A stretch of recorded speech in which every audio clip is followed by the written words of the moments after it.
ఏది అమ్మవారేది?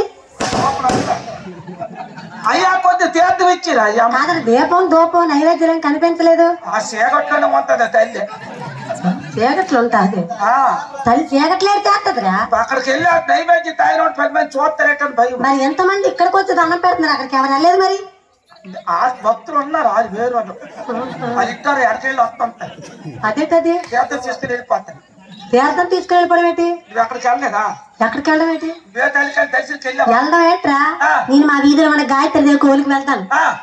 కోలి పిల్ల మా వారి కోవిలికి వెళ్తాం, నవదుర్గ కోవిలికి, బాలతమ్మ కోవిలికి, అన్ని కోవిలికి ఎప్పటికప్పుడు వెళ్తుంటాం. ఏ కోవిలికి వెళ్ళావు కదా? ఏ తల్లి ఎప్పుడు నువ్వు వాలింది కదా? లేదు, మా తల్లి సత్యమైన తల్లి. ఏంటి ఆ గుడికి వెళ్తాను, వెళ్తావు? దక్షిణ వేసేస్తాం, వేసేస్తాను. తీర్థం ఎత్తాడు ఎక్కిపోతే మేరకు తల్లి. ఏ కవులు వెళ్తుంది అమ్మాలా బొండమ్మా. ఏ దక్షిణ అయిపోతే తీర్థం వీరా?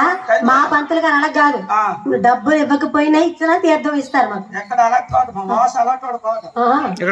నువ్వు దక్షిణ వేస్తే నా 10 దోషం అక్కడికి అసలు మొగమాట పడదు.